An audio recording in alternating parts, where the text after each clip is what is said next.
SMA Negeri 1 Widodaren berlokasi di Jalan Dr. Rajiman nomor 30 Desa Kauman, Kecamatan Widodaren, Kabupaten Ngawi, Jawa Timur. SMA ini berdiri tahun 1981 yang pada awal berdirinya bernama SMA Negeri 2 Ngawi. Pada tahun 1989, namanya diubah menjadi SMA Negeri 1 Widodaren.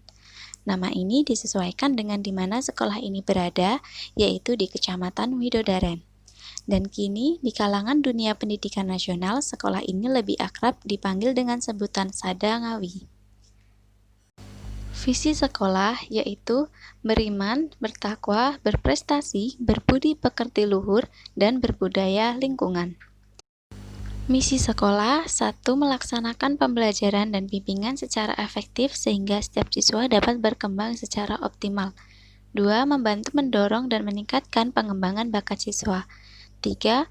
Menumbuhkan semangat disiplin kepada seluruh warga masyarakat. 4.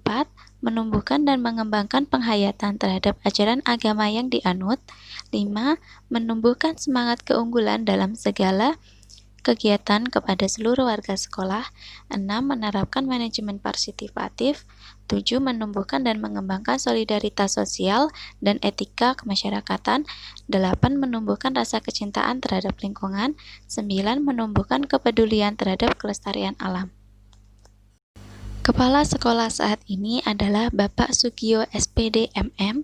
Wakil Kepala Sekolah bagian kurikulum adalah Ibu Sri Wahyuni SPD, serta guru mata pelajaran fisika yaitu Ibu Wahyu Prastiti SPD dan Bapak Mulyono SPD.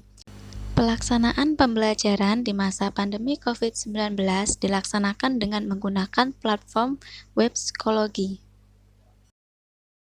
Mari kita simak pembelajaran dalam video berikut ini. Halo adik-adik, perkenalkan nama saya Kak Hemi. Di video ini kita akan belajar bersama tentang fluida dinamis. Sebelum kita belajar, langkah baiknya kita berdoa terlebih dahulu. Berdoa, mulai. Selesai. Kompetensi dasar pada pembelajaran ini adalah KD 3.4. Menerapkan prinsip fluida dinamik dalam teknologi. Indikator pencapaian kompetensi 3.4.3 menerapkan prinsip Debit, asas kontinuitas, dan asas Bernoulli fluida dinamik dalam teknologi. Nah adik-adik, pada saat kita menyalakan pompa air, maka air sumur akan mengisi bak kamar mandi kita. Bagaimana hal itu bisa terjadi? Air sumur dapat mengisi bak kamar mandi kita karena air sumur mengalir di dalam pipa yang menghubungkan sumur dengan bak kamar mandi kita. Nah, air yang mengalir dari sumur ke bak kamar mandi kita ini salah satu contoh dari fluida dinamis. Apa itu fluida? Ada yang masih ingat? Fluida sendiri adalah zat yang dapat mengalir dan dapat dimampatkan apabila diberikan tekanan.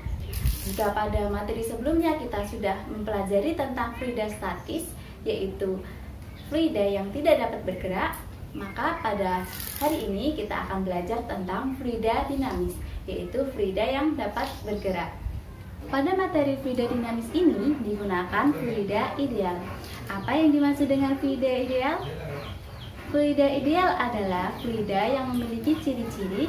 Yang pertama adalah tidak kompresibel, yaitu apabila ada perubahan tekanan maka volumenya tidak berubah.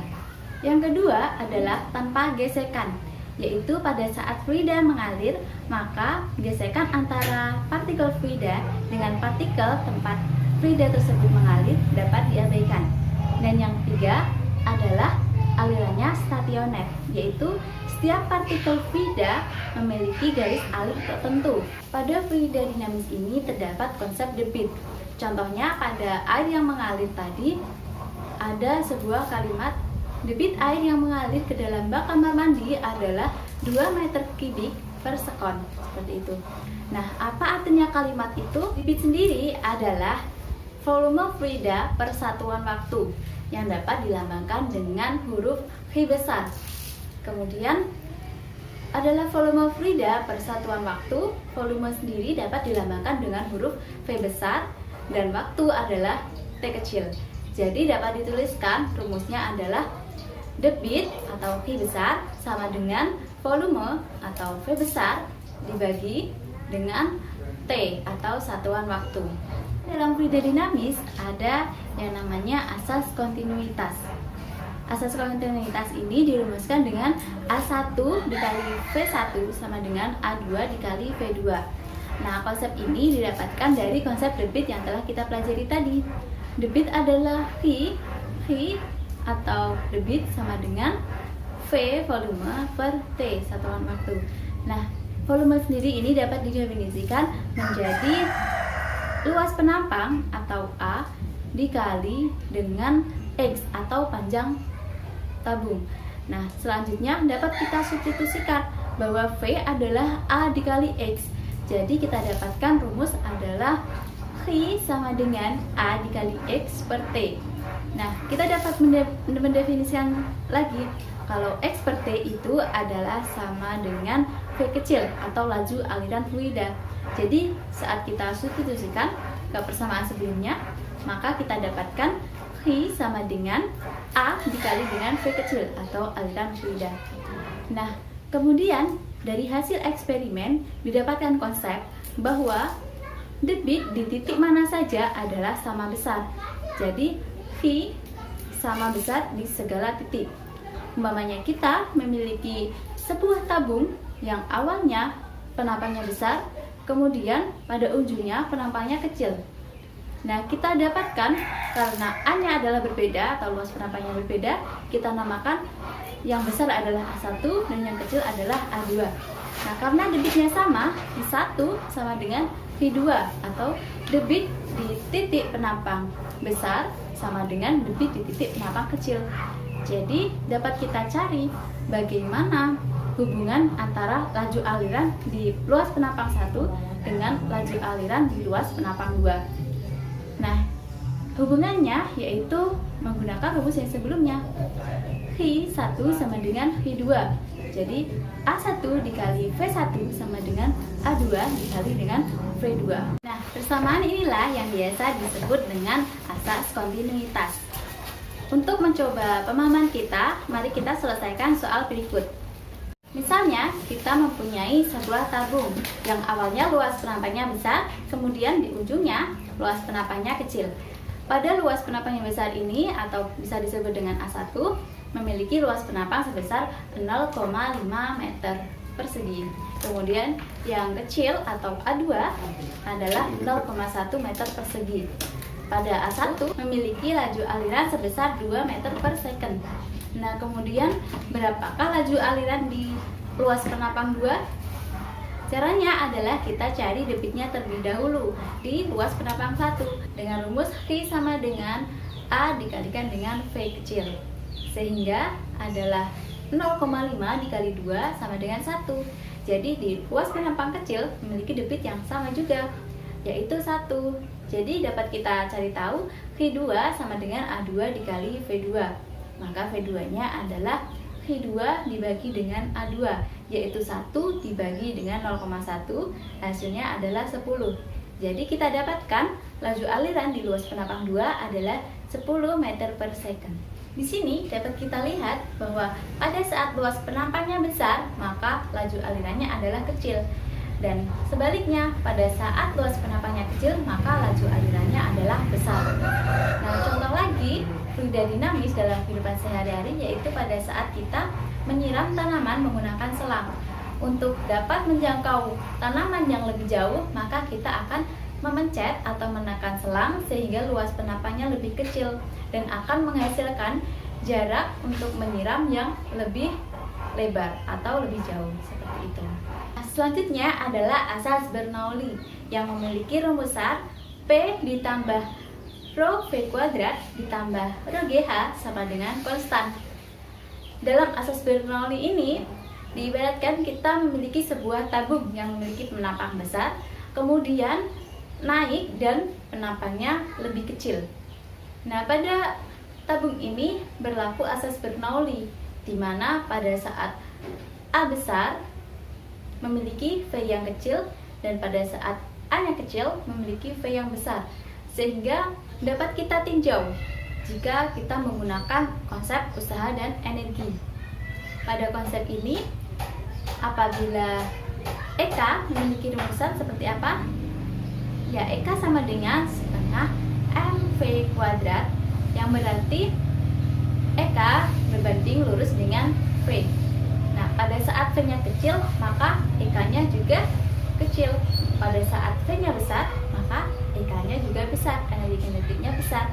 Kemudian pada energi potensial, apabila di A1 hanya besar atau kecil, energi potensial adalah rumusnya MGH hanya kecil, maka memiliki energi potensial yang kecil. Kemudian hanya tinggi atau besar, maka memiliki energi potensial yang besar. Kemudian kita tinjau dengan energi mekanik. Energi mekanik adalah energi kinetik ditambah dengan energi potensial. Nah, sehingga pada saat penapang 1, energi kinetiknya kecil, energi potensialnya kecil, maka memiliki energi mekanik yang kecil pula. Sedangkan pada saat di penapang 2, energi kinetiknya besar, energi potensialnya besar, maka energi mekaniknya juga besar. Nah, bagaimana bisa memiliki energi yang berbeda dari energi kecil menjadi energi yang besar? Nah, energi ini dapat berubah apabila adanya usaha. Nah, jadi di antara A1 dengan A2 ada usaha yang terjadi. Apa itu usahanya? Usahanya adalah terdapat tekanan yang mempengaruhi dari A1 kemudian menjadi A2 sehingga energinya lebih besar daripada A1. Dapat kita rumuskan P ditambah setengah rho V kuadrat ditambah rho GH sama dengan konstan. Atau apabila ada 1 dan 2, dapat kita tuliskan P1 ditambah setengah rho V kuadrat ditambah rho GH1 kuadrat sama dengan P2 ditambah setengah rho V2 kuadrat ditambah rho GH2. Penerapan asas Bernoulli dalam kehidupan sehari-hari. Yang pertama, penyemprot parfum. Saat batang pengisap ditekan, udara mengalir dengan kecepatan tinggi melewati mulut pipa. Tekanan menjadi kecil sehingga mengakibatkan cairan dalam tabung naik dan dihamburkan oleh aliran udara dari tabung pengisap. Yang kedua, gaya angkat sayap pesawat terbang. Kelajuan udara yang melalui sayap bagian sisi atas lebih besar daripada bagian sisi bawah, mengakibatkan pesawat terbang dapat terangkat ke udara. Nah, demikian adalah materi fluida dinamik dalam pembelajaran hari ini. Dapat kita catat rangkuman. Yang pertama, fluida dinamik adalah fluida yang dapat bergerak, contohnya air yang mengalir pada pipa. Kemudian asas kontinuitas dirumuskan A1 dikali V1 sama dengan A2 dikali V2. 3. Contoh penerapan asas kontinuitas dalam kehidupan sehari-hari, yaitu selang air yang ditekan dan penyempitan pembuluh darah. Yang keempat, asas Bernoulli dirumuskan P1 ditambah 1/2 rho V1 kuadrat ditambah rho GH1 sama dengan P2 ditambah 1/2 rho V2 kuadrat ditambah rho GH2.